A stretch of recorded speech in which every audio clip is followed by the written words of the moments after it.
Well, anyway, hi everybody. Welcome back to Speed Tips by Bob and Chad.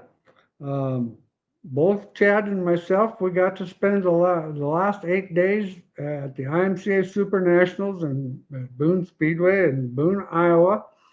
Lots of fun. 8 days of racing, 53 farming sessions, 506 races, 1,036 race cars, and 4,852 laps.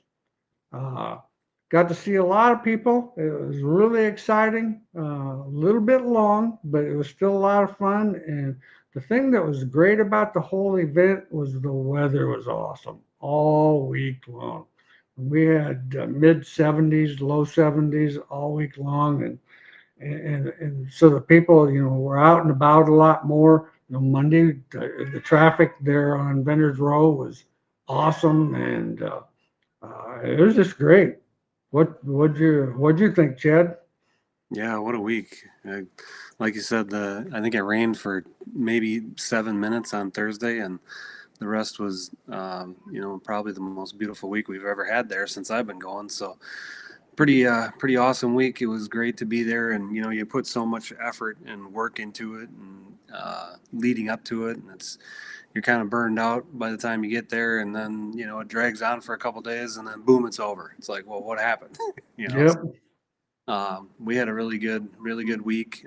It's so awesome to get that amount of people together and from all over the country, and most of them people we only see once a year, right? So it's so cool to catch up with everybody and hang out for a little while and watch some racing. And us on Manufacturers Row there, we started our little camping trip, and we Ben keeps us all fed, and it's such a good time to come down and hang out and provide a service for the racers and show them the new products. And just an unbelievable week. It's crazy how they, people that haven't been there. There was one guy that came up Saturday and talked about how amazing it was, and that was his first time. And when you actually just sit back and look at the aspect of what it takes to put on all them numbers you just said, it's such a well run event. Them guys do such an amazing job, and it's you got to go and experience it at least once. Oh yeah. I mean, you can't. I had a couple guys throughout the week that had not been there before, and that was the thing that they were saying. It was just amazing how everything ran so smoothly, and I mean, it's just those guys between IMCA and all the staff members at IMCA and Boone Speedway. It's amazing what they pull off. And like you said, even us vendors. I mean, the week of preparation before that is pretty extensive, and getting everything packed and trying to be organized to do the customer's needs. And Bobby working out of the shock trailer, Bobby and Brandon, Braden, I mean, working out of the shock trailer all week, and those guys did a lot of shocks. I don't know if they ever got me a number how many they did, but I know by the sales number they were pretty freaking busy, and it was nice. I mean, we had a lot of customers I hadn't met that are on our shocks, so we had a lot of success with the shock product. It was pretty good. It's the stock car race. The whole, we had the front row. All three customers on the front row were on our shocks. But I have to say, in my opinion, of all the years I've been coming to the races, I have never seen a driver get the standing ovation of the fans that Mr. Shryock got when he won that deal. I mean, such a deserving guy to win that deal. He's been trying it for over 20 some years at the Boone Speedway, trying to win a race. I mean, win a championship down there. So there couldn't be anybody more deserving. And when I seen that crowd all stand up and cheer and erupt like they erupt for him winning it, that was so impressive. Yeah. Yeah, I mean, somebody that's done this for 40 years and put into it what he's put into this.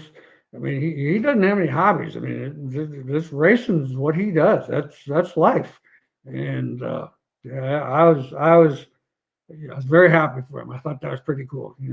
Definitely I would have liked to had somebody on our shocks win it, but that's okay. It was nice to see a B&B car win, and so it was a good deal. Well, we got, yeah, and our open house was a huge success. I want to thank all the people that came for the open house on Wednesday. I was very impressed. I couldn't believe how many people actually came. We weren't expecting, we ran out of ham, and I wasn't expecting the turnout that we did. Uh, but we did hand out 500 flyers on Monday. And my legs were thinking that handing out flyers thing was really overrated. No doubt about that.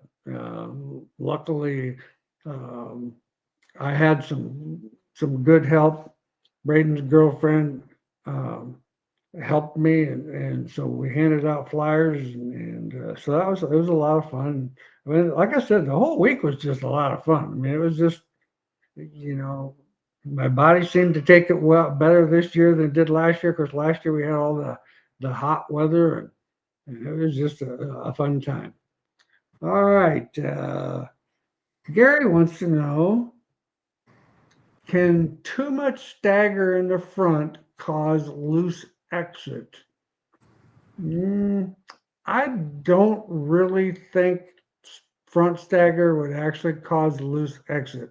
More front stagger uh, tends to make the car turn in, roll it into the corner a little better, and then when you start to counter steer just a little bit, it actually puts a little bit more left rear in it. So I'd actually think it would probably help tighten the car up a little bit from the center off. So I don't think it would affect it. Um, Let's see here. Robert says, nice job on the bloomer urn, Chad. Very cool.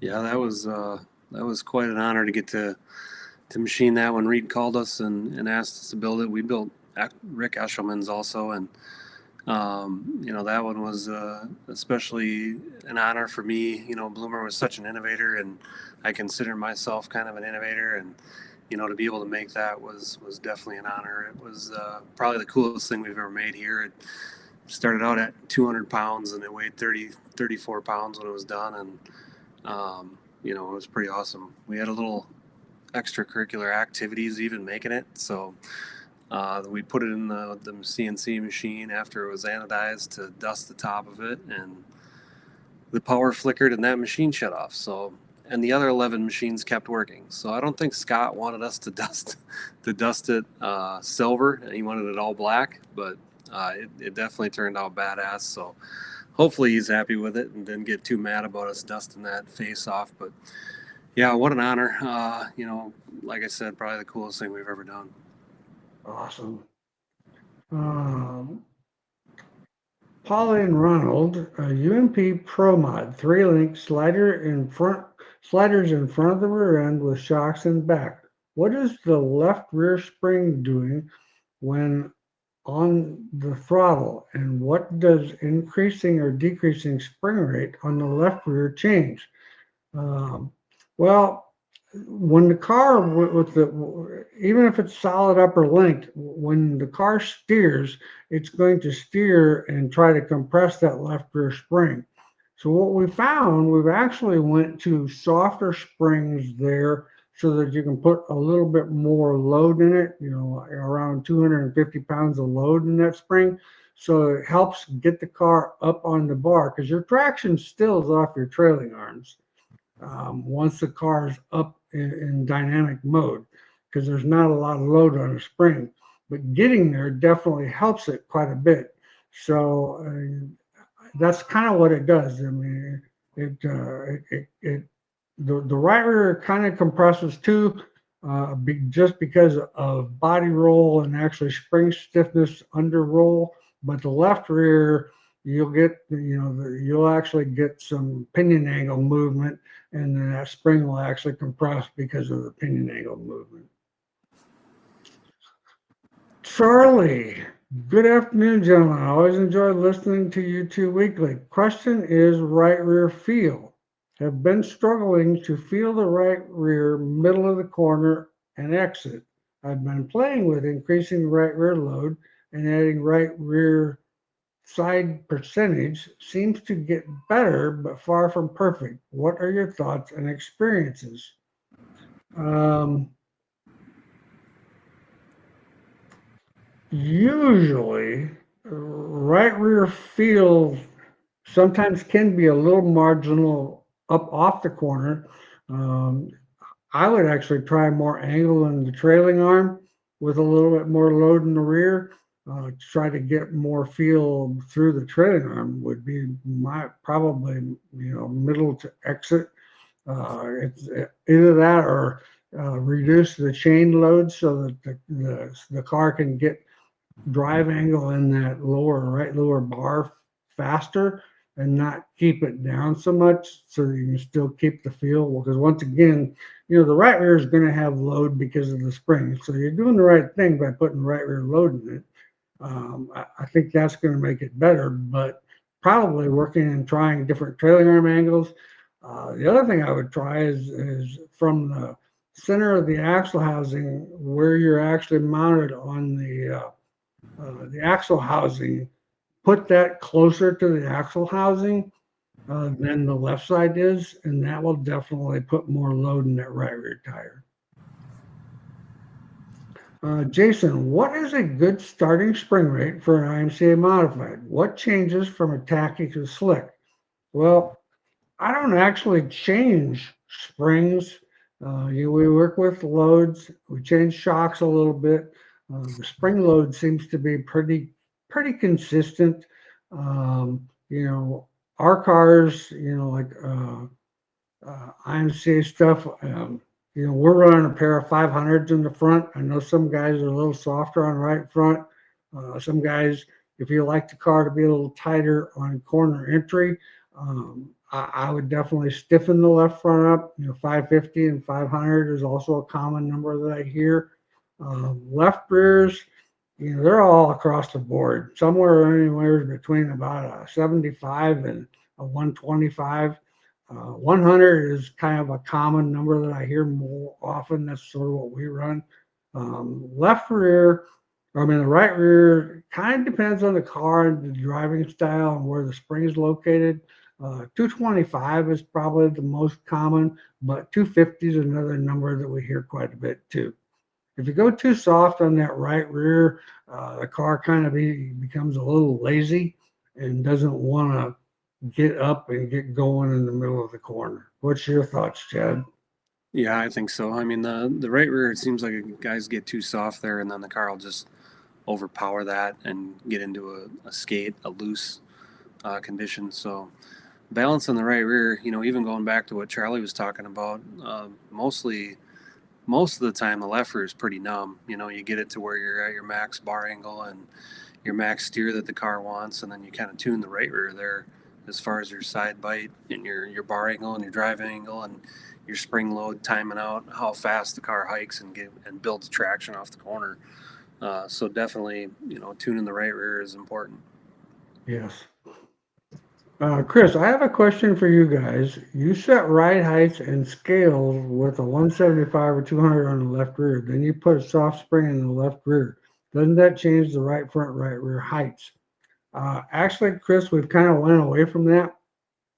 We actually scale it with the soft left rear spring in there. We used to do it the way you're talking about, and that was kind of the problem where we were struggling. Our heights would change quite a bit, and I didn't like.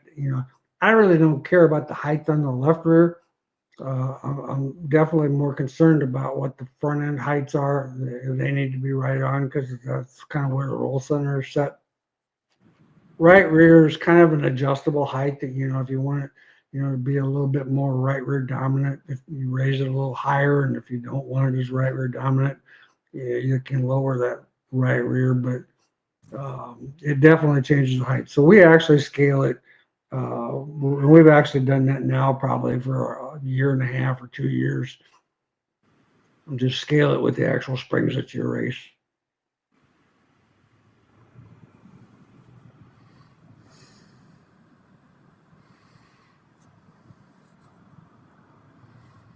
I have to say, at the Super Nationals, though, Wednesday is probably my least favorite day. That's the more stressful day. That's kind of when the boys are up on their tech game a little bit more. Things are a little bit more intense in the tech department, and you never. I've been in this business long enough to know that you never know what's. And those guys are doing their job, and they're doing a great job of it. I'm not complaining. I never complain about that. It's just you can go over things and you just miss some small thing that you weren't thinking about that you can find out on Wednesday. Charlie says, when making changes to one corner of the car, what's a good rule of thumb to the other three corners? Have always heard if you adjust one corner, you should make adjustments to the opposing corner. I used to kind of feel the same way, but anymore, it kind of, I never make any adjustments on the front of the car. Most adjustments are always on the back of the car, and I kind of just give the car what it wants. I mean, if I want more load in the right rear, once again, I just raise the right rear corner up, put more load on that spring. My height's a little higher, so I'm going to get a little bit more side bite because we're getting more roll getting in, that kind of thing. Um, I pretty much either adjust the left rear or the right rear, depending on what I want. If the left rear, if I need more load in the left rear, adjust it accordingly. But you got to really be careful when you're adjusting the rear because it's pretty easy to get busted on ride height. And now most of these racetracks have a nice concrete pad to check that. And so, like with the IMCA rules, 38 or 38 and a half, whatever it is, um, if it's over that, you get docked a couple spots. So, Joshua, are there any issues with older BMOD chassis, 2013 GRT specifically? I'm pretty sure GRT moved the stub in 2020, but I didn't know if something like that would be worth, or would it be decent enough to jig what I have? Um, I would probably say, they moved the stub in 2020. I think it helped the cars turn into the corner a little better. The older cars were a little tighter on corner entry. And so when they changed the stub and moved their, they actually moved the left front back and the right front ahead. That made the cars rotate a little better. Now, I know some chassis builders are still doing that. I know GRT still is. Some chassis builders don't do that. They build a perfectly square car. So it kind of all depends. I used to think that was a really big deal. I still think it probably has some effect on the car. But once again, I think, if your car's balanced, you can kind of adjust it with rear steer nowadays and get the car to accomplish the same thing.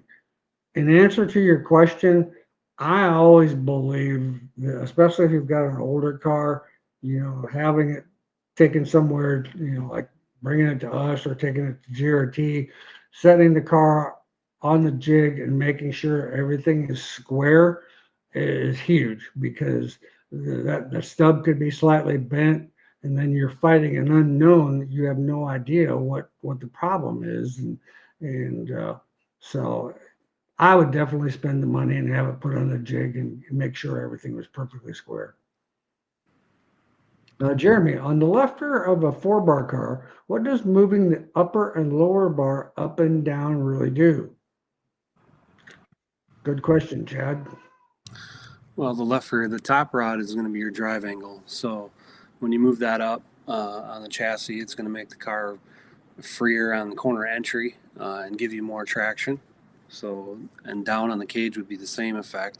The bottom rod's kind of your steer rod. So the more angle you put in that, the more roll steer you're going to get. You'll definitely know when you have too much left bottom rod. It acts like a jack to the left frontal carry if you got too much left bottom rod angle. So that's kind of, when you find that balance of how much steer and how much left bottom rod, but pretty much don't play with them. You got your drive angle, you don't want to cam over, so you set them left bars to kind of get the most you can get out of it, and then just tune other corners, you don't want to be camming the cage over and being stuck up. You won't pass tech, obviously, if the car's cammed over. So, there's definitely traction when the thing's cammed over, but it's not going to pass tech is the problem. So that's what those basically do. Yeah, like Chad said, especially the left side. Once we get them where the car's comfortable and the driver likes the steer that the car has, I don't mess with the left side really at all. I mess with load a little bit on the left rear spring, but I usually don't mess with the left rear rods. I do play with the right side rods quite a bit. If the car needs a little bit more, if the car needs a little more right side stiffness, we'll raise that right upper bar. If it needs to be a little tighter on corner entry, we'll lower the right side lower bar to take some steer out of it, those kind of things. So most all of our adjustments are usually on the right side, and it's usually the right rear upper. We basically have two holes that we put the right rear upper in, depending on if we want traction off the corner, if the racetrack's a little heavier, or if the racetrack's real slick. We'll lower that right side bar a little bit. Charlie, what would be the indicators of having too much steer in the car or too much right side percentage? Car would be tight in the center of the corner. The car, when it, well, actually, there's two separate questions there. Um, Too much steer is going to be when you get into the corner and you throttle up, and the car's going to want to try to turn on you and kind of keep turning where you're having to kind of counter steer it to come off the corner. That's going to probably make a feeling of too much steer in the car. Taking some of that out of it would tighten it up. The other question would be too much right side percentage. Every time I've had too much right side percentage, the car will actually get a corner entry push. Right when you get into the corner and you get right back on the throttle, it'll actually be tight, but it's going to feel like the car's laying over on the right rear. And what's happening is it's just getting so much side bite on the right rear. Well, then eventually the right rear gets hooked so hard that the right front lets go, and then the car drives up the racetrack. But initially, when you first get into the corner, you'll kind of feel it in your right shoulder that the car lays down, and it almost feels like you hit a brick. It just hits and loads quickly. Brandon, how can I take bite out of the car on throttle? Car's tight all the way through the corner when I'm on throttle in a sport mode. Um, I would actually say, Brandon, I would probably try putting some more trailing arm angle in my right rear trailing arm, because it sounds to me like you just need more steer in the car. And if it's tight all the way around the corner, that's usually an indication that the right rear needs a little bit more drive, and loading the right rear, taking a little bit of left out of it. I don't like taking an angle out of the left rod, because then you take steer out of it. I don't think that helps you there. I'd rather see you put some steer, add more steer to it by um, putting more angle on that right trailing arm. I think that would make the car drive a lot better. And more rear stagger would definitely make the car drive a lot better when you're on the throttle.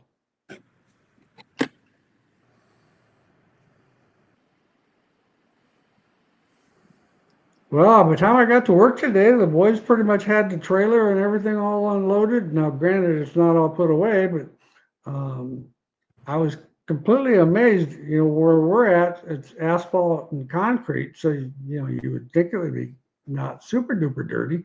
I could not believe how dirty everything was. Wow.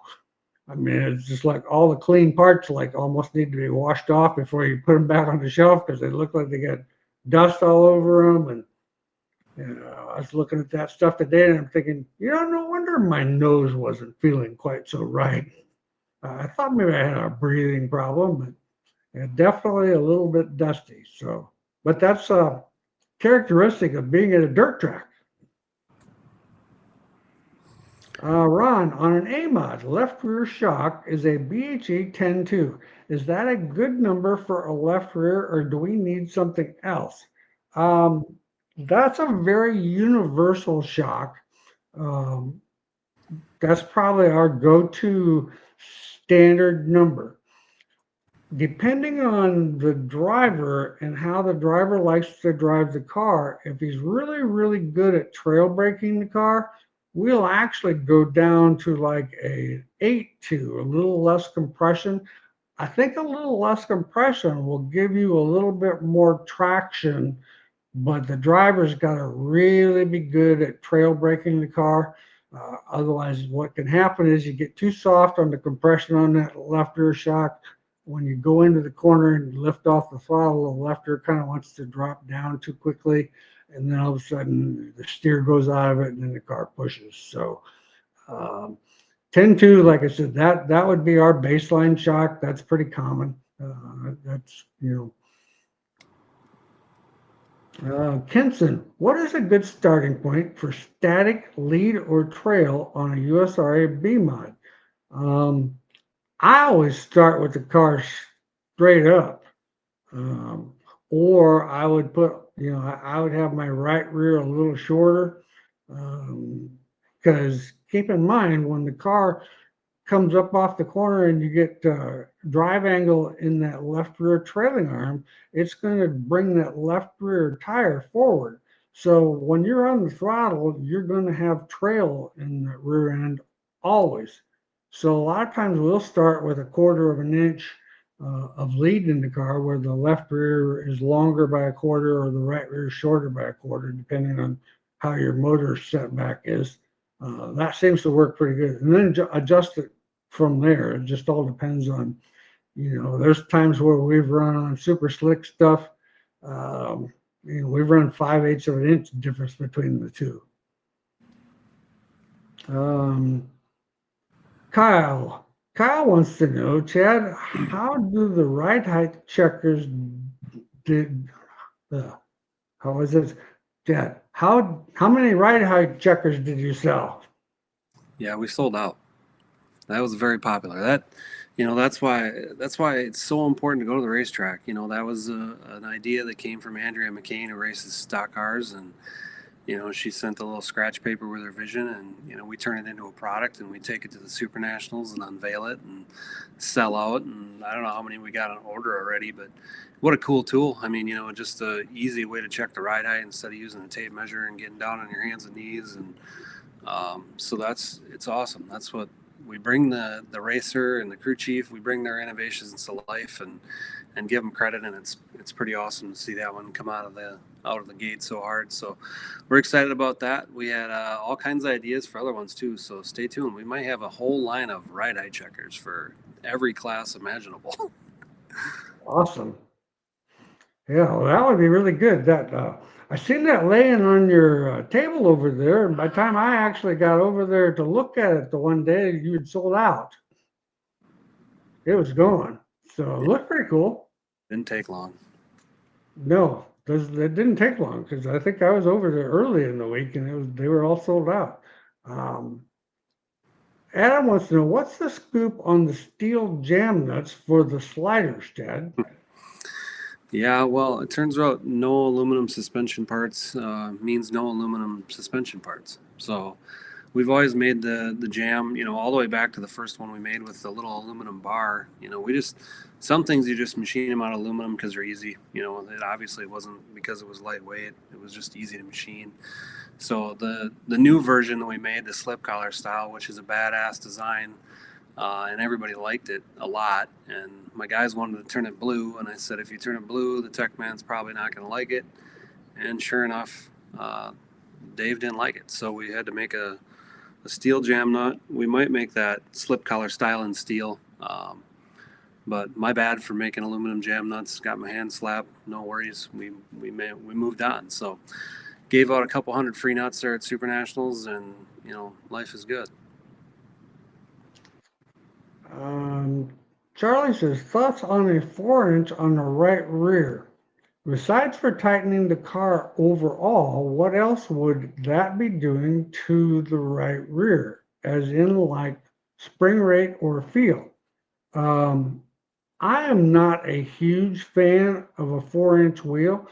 The reason is because, of course, you're moving that right rear closer to the center of the roll center on the rear of the car, and I think to me, I feel that it makes anytime we narrow up the rear end, it makes the car non-pivotable. It almost makes it too tight to the point where it gives you a tight condition on corner entry, and then the driver tends to try to break, to turn it with the throttle, and then all of a sudden we have a loose condition coming off the off the corner. I like the wider car so that it rotates better.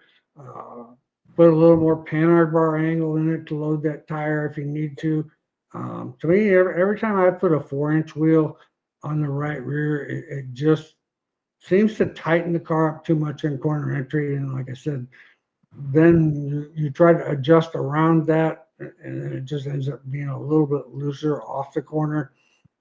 Takes some stability out of the car, in my opinion. Now, a lot of guys run one, and I'm not saying that, if the driver feels good and likes that.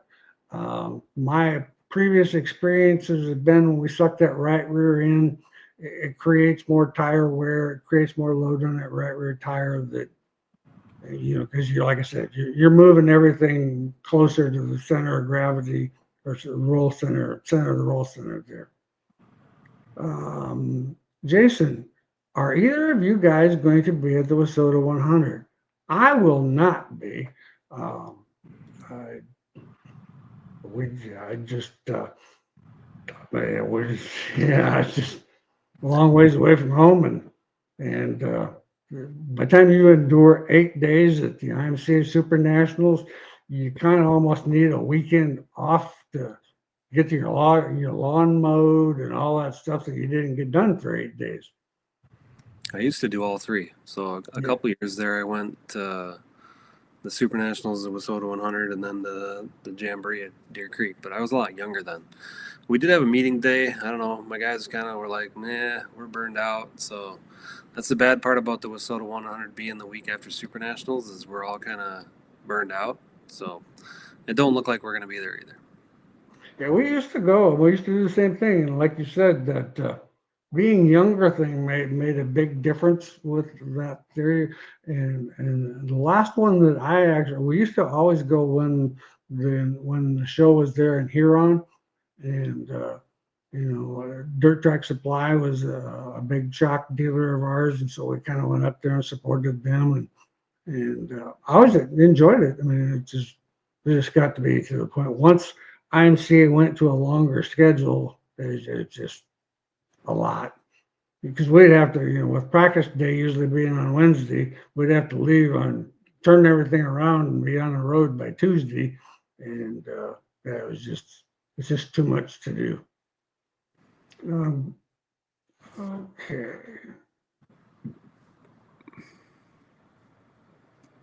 Jason, yeah, we already answered Jason's. Joshua, good evening, guys. On IMC Hobby Stock, what cross rate percentages are ideas to try and run? Um, the hobby stock, we kind of run pretty much the same thing that we try to do on our stock cars. More left side percentage will give you more traction off the corner. It's a little freer getting in, so you got to run the car a little tighter. But crossweight percentages wise, we're usually around that 150-pound split between the right side and the left side on springs, between 100 and 150. I know some guys are running a little bit more than that. I still like to have things be pretty neutral, so we really stay. Probably actually, I think the last one we scaled was more like about 140 pounds of left rear split. Aaron, what can I do with the J bar to gain more side bite on corner entry, or any other adjustments to get side bite, corner entry, and through the middle, IMCA AMOD? Well, definitely changing the panhard bar is definitely going to give you more side bite. Um, I'm not a big fan of a lot of angle in the panhard bar, So sometimes if you have to go, I mean, I never actually go below a half inch below zero. Uh, and then if we have to, we'll actually lower it on the frame too, so it's not quite so much angle. What do you recommend, Chad? Yeah, I would keep the pinion side where it is. I would raise the frame side a little bit. I wouldn't. Anytime you try to bury that the pinion side, you get it so tight rolling that you can't rotate the middle. Then so I'd be careful with the J bar, and then the more angle, like you said, the more angle, the more migration. So when you got a lot of angle, and you're rolling through the middle of the corner, and it's got all the angle, and the car's tipping over, the rear end's migrating left, so that's going to make you tighter through the middle. So you got to kind of it's obviously the roll center is a balancing act, so you got to be careful with getting too drastic there, too much angle, too low on the pinion. You don't want to be rolling tight for sure, because then you got to grab more wheel and more throttle to get through the middle, and then you're always bent off the corner. So gotta balance that out for sure. Um, a lot of times we'll actually move the rear end a quarter of an inch to the left, because a quarter of an inch, believe it or not, will make a big difference. Just like, we play a lot with wheel spacers. You know, we've got in the trailer, we've got a quarter inch, a half inch, and then a three-quarter and an inch. And if the racetrack's real heavy, we run that inch. And if it's real dry, we run that eighth inch or that quarter inch spacer. We move that right rear wheel quite a bit within our range of where we got the rear end. Um, Matthew, 2017 GRT USRA B-Mod, wanting to increase traction off the corner and a little more stability getting in. Was thinking about slightly increasing the left rear bar angle from 41 to 45 to 46 degrees dynamically, but should I also make a change to the right rear angle, increasing or decreasing? Um, if you're wanting more drive up off the corner, um, I wouldn't probably, I would probably run less angle. If the car's steering good, rolling in good, I don't actually run, 5 to 7 degrees of angle on the right side. But you're right in doing that 45, 46 degrees. That's definitely going to help the car steer a little bit more, but it's going to climb underneath there and load that left rear tire more. So you're going to put more actual drive in that left rear tire. So you're right on the right track there. I think that's exactly what I would do, because ours is right at about 45 degrees. Our sport mod stuff is usually about 45 degrees, but then depending on how slick the racetrack is and how big the corner is, we go between 5 and 7 degrees on the right side. Bill, thank you, Bob and team, for all the help at the Super Nationals and the open house. The food was great. Well, thanks, Bill, for coming. I really appreciate that. Man, I tell you what, we helped a lot of customers last week. It was a lot of fun. Um, it was just an amazing week. I mean, for BHE, we was very successful. Our customers were very successful. Maybe the last night we could have done a little bit better, but that's the deal. I've said all along that if you don't start in the first two rows on that main event, your chances of winning it aren't super duper great, just because of the fact that the guys that make that event, I mean, the guy that starts dead last in that event, if he started on the front row, would have a good chance of winning that thing, because it's just so equal. So thanks, Bill, for coming. I appreciate that. Charlie, any advantages with a 4-bar car moving the left rear shock from the cage to the top of the rear end?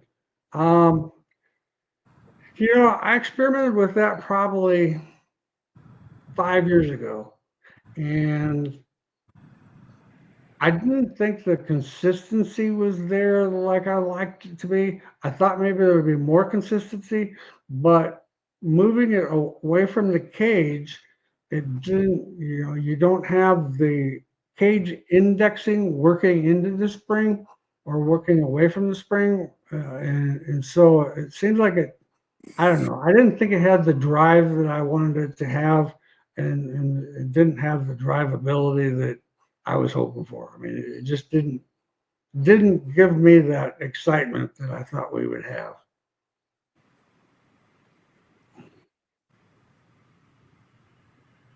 So where do you go next, Chad?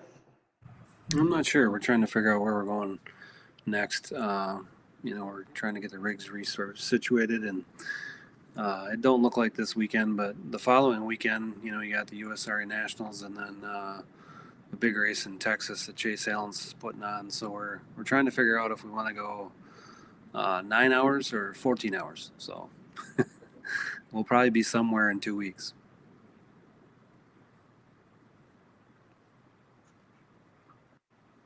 Yeah, I know I'm not going anywhere this weekend. I'm going to probably kind of try cleaning out the motorhome and washing the roof and getting all the dust off of it and getting it cleaned back up. That's probably going to be my project for the weekend. And then I think the following weekend, I'm not sure if I'm going to go. I'm pretty sure Bobby's going to go, but I'm not 100% sure that I'm going to go yet. But Shelby County Speedway in Harlan, Iowa, has that tiny lund race that they have every year, and that's about 3 hours for us, so it's not too bad. Any new products that you're working on? You said you got all kinds of ideas after the Super Nationals.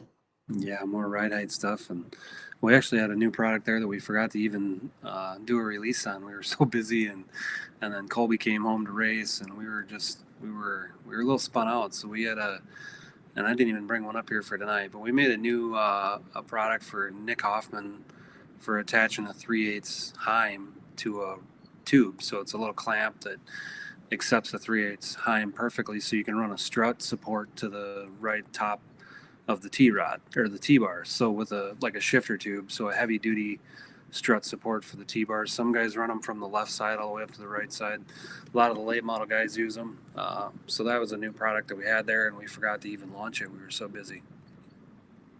Yeah, you guys were pretty busy. I mean, there's traffic all the time. We From the time I officially, got there to the time I actually walked away from the tent, I mean, we had a lot of people coming with shocks, and you guys had a lot of people coming with strut tubes and all yeah, kinds of brackets.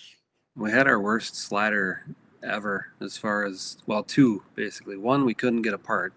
I don't know if you heard me pounding on that thing to get it apart, but Is that the one that was really bent almost in a 90? that one too. That one came right apart. That was Oh, did amazing. it? Bent that far past 90, and we were able to salvage it. So Yeah, that guy came up and he says, "Do you think that they could fix that?" I said, "The guy's in the trailer. I think he can fix anything." yeah, no, that was cool. Yeah, that's pretty cool. Chad, is your WM4461500 mount with the weld-on plate illegal in an IMCA stock car? We run a WM3321 500 and heard it's illegal too. Yeah, I don't know. It's so frustrating. They're gonna instead of having a cool mount like that that bolts on and adjusts, they're gonna spend X amount of money on different shocks with different length extensions on them. So we actually, Paul Berger and I had a pretty good conversation, and I sent him to AFCO Ben, and I don't know if you were in on that whole thing with making different shock extensions, but you can do it with a shock extension, but you can't do it with something bolt on. So, and I think they even took away Berger's screw jack because he was talking about Yeah, they making. really frowned on that deal. Luckily, we had ours welded. The one on Jake's car was welded on the top and the bottom, and they accepted that. I had a really cool. We actually drew one. Berger sketched up on a napkin and sent us an idea for a really cool adjustable rod end. It was kind of like the slick pin for the limit chains.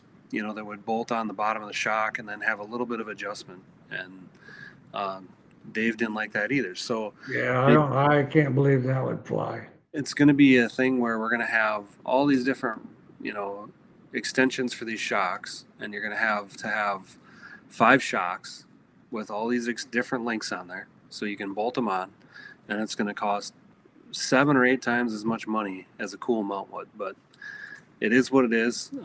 Those two are definitely not legal unless they're welded. You know, as far as I know, it can bolt on, but then you got to weld it. So, They gotta what's be welded, so they what? can't be. They Yeah, gotta make sure that they're not adjustable. correct. So, what's the point? So, I mean, now we're going to make extensions for shocks every quarter of an inch, and then you're going to have 5 shocks so you can cover that range. So, um, you know, again, it is what it is. It's how they want it. There's nothing against how they write their rule book. It is what it is. But guys are going to find a way around it. We're going to have multiple shocks. We'll make the little double adjusters for them, or AFCO will make them. The other shock manufacturers will make them, and we'll just tune with that. Yeah, I know, Bobby and I talked about the fact that I think he was gonna talk to you about seeing if you could make us some half-inch extensions, because we've got, or I mean, yeah, we've got 1-inch extensions and 2-inch extensions, but we really need a half-inch extension. Yeah. Jason says, is there such a thing as a chassis being too rigid and not working? Um, Well, my opinion is I really like a race car. You know, it might cost you more money and time because, you know, a more flexible car is going to probably be good for 120 nights. And that frame's, you know, 2 years and it's probably going to be start to be stressed out. However, the flexible car does seem to be a lot more forgiving. If your setup is off just a little bit, doesn't seem to be as effective. A more rigid car, and trust me, we've tried all these things. A more rigid car, if you hit the setup perfect, is lightning fast. Problem is, you might only hit the setup 1 out of 10 nights, and then it's just to the point where it's inconsistent. And you know, I don't know if I'd be the right guy to. I'm glad you asked me the question, but if you want my opinion, I like a much more flexible car. Um, you know, a more rigid car is going to have more drive if you hit the setup right. Charlie, tire pressure started at 12 pounds in the right rear and was noticing wear midway down the sidewall. Increased it to 14 and still seeing the same marks. Consistently noticing a 1 pound increase in heat race and sometimes a 3 pound increase in the feature. Um, you know, like this weekend, we actually ended up having, especially on the stock cars, we ended up having to go up to like 16 pounds of air in the right rear. I think, you know, for our IMCA Hoosier, uh, I'm not as familiar with running the American Racer tire, but I think it's a common denominator that people under inflate that right rear tire, and then it ends up getting to the point where it gets so hot that the tire quits working. You know, and I know, you know, the heat cycle with the Hoosier tire isn't as friendly. You know, the I've heard that the American Racer tire is a little bit better on the heat cycle factor, but I think there's you're underinflating those tires, and we're wanting to try to make the car be like a go-kart because we think that's the only suspension we have is the tire, and that's actually not true. Too low air pressure will actually make the car uh, more inconsistent than a higher air pressure would. Um, Doc says, "Damn, Nick beat me to it." LOL. Doc Throttle, he was kind of a good asset to the Super Well, National. he was, man. I'll tell you what. You know, I went over there. I think it was Tuesday because I woke up and I was kind of feeling, you know, well, I actually had been kind of feeling a little bit of a back issue for a couple 3 weeks, and I went over there and man, he moved me around, and geez, my back hasn't felt that good in 6 months. There's nothing like sleeping on a 2.5 inch mattress on a piece of plywood in a camper for 7 days. Yeah, yeah, I Thanks, bet. Doc. Yeah, well, that's one thing nice I really like about the Super Nationals. I have my same bed, and the dog's always happy to see me the same night. Even if I don't get here till 3 in the morning, he's still just as happy. Yeah. Jim switched from USRA BMOD to an EMOD class with the restrictor plate and a 514 gear and an AFCO 14 series shock. Cannot get the throttle push out of it. Have switched right rear bar angles, springs, have 2 inches of stagger front and rear, tried lead, trail, both, still pushes on the throttle. Totally lost on this. Any suggestions? Um, of course, I really don't know how big the racetrack is, but I think I would probably try putting a little bit more gear to it and see if I couldn't raise the RPMs. But once again, I'm not Jim. I can't. I have no experience with a restrictor plate. Um, Minimal experience with those particular shocks. You got any suggestions, Chad?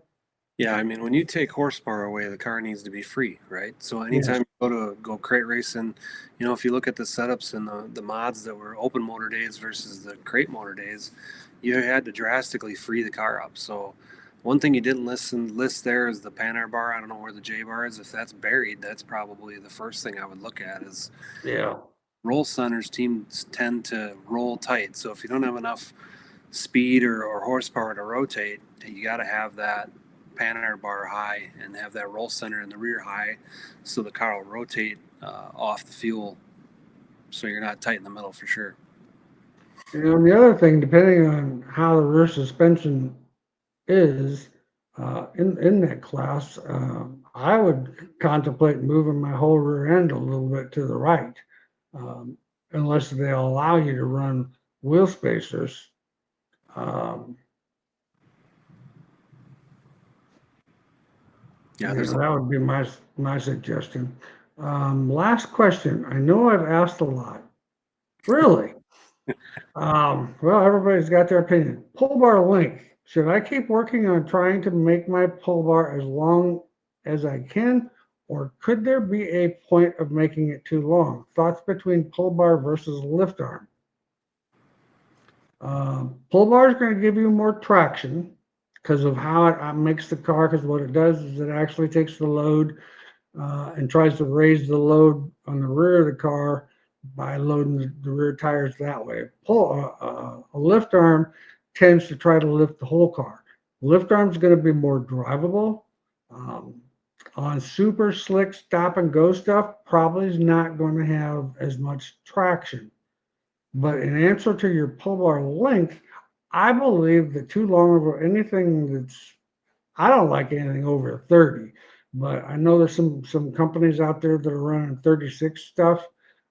We tried different lengths. It seems to me like if we get the pull bar too long, it slows the action down too much to the point where length seems to give you traction on the straightaway, but it hurts you with traction off the corner. So we kind of ended up with that 28 to 30 inch range because that kind of gave you a little bit of both.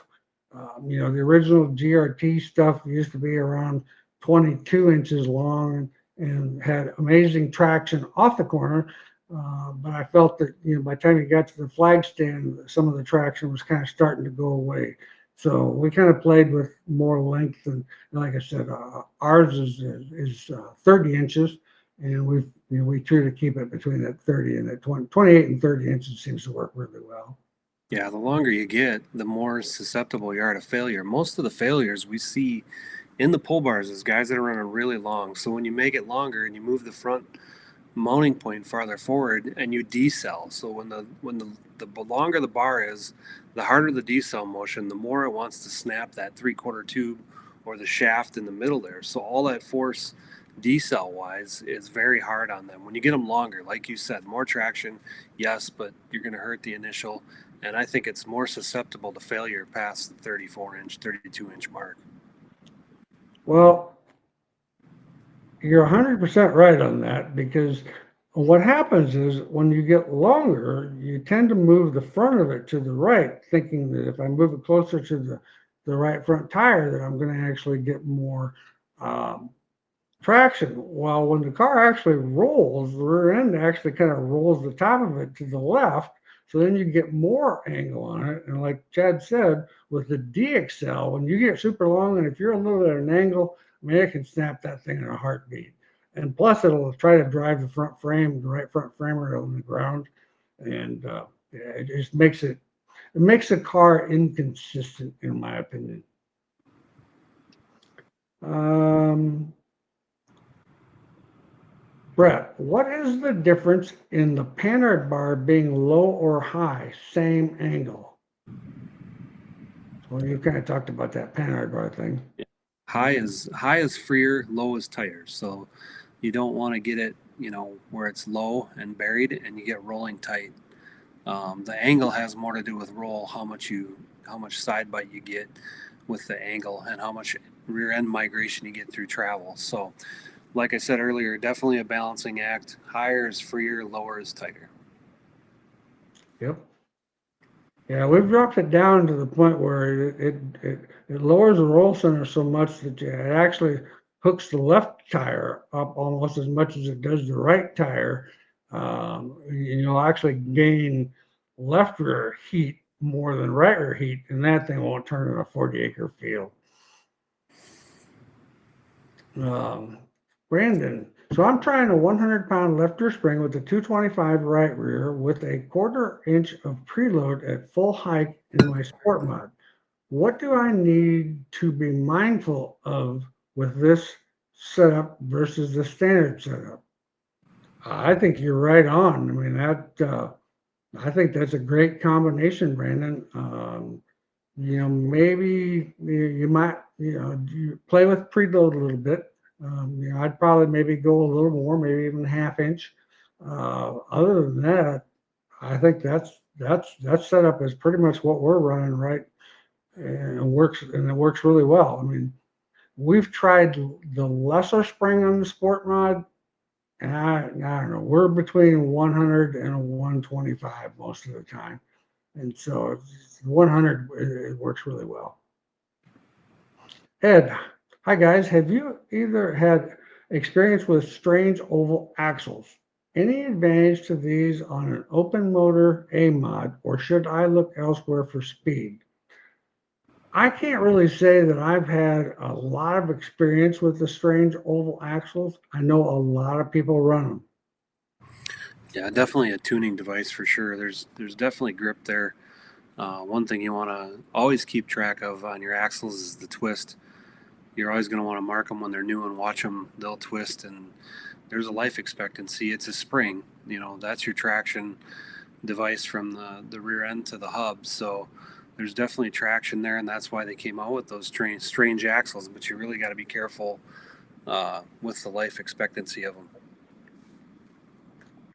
Um, okay, Greg says that he has a Weir's pull bar. I have a Weir's pull bar. Is the biscuits in the car two reds, the black and a red one on the outside? Is this how they should be? Yeah, I'm not really sure. Those probably aren't our pucks. It might be our can, but it sounds more like those are quick car pucks than our pucks. So I'm not really sure what most guys are running with the quick car stuff in our can. So I really can't answer that question very well. I don't know if you know what the quick car ones would be.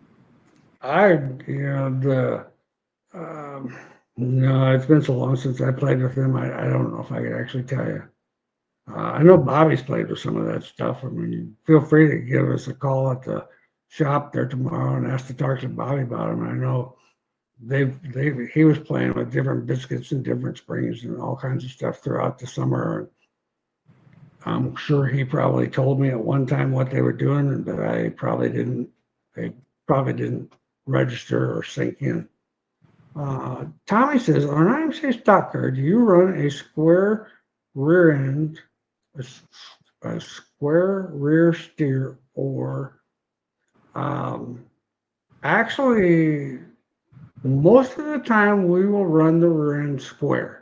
Once in a while, we'll adjust it to the point where it has a little bit of lead in it, depending on how the racetrack is and how I mean what kind of how slick the racetrack actually goes. Because we run as much angle as we legally can in the left rear to get as much traction on the left rear as possible, and not as much angle in the right side. Um, All right, Greg. Okay, thanks.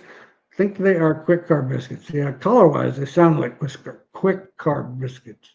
Yeah. But yeah, Greg, feel free to give Bobby a call tomorrow at the shop. I think the phone number is 515 292 9200.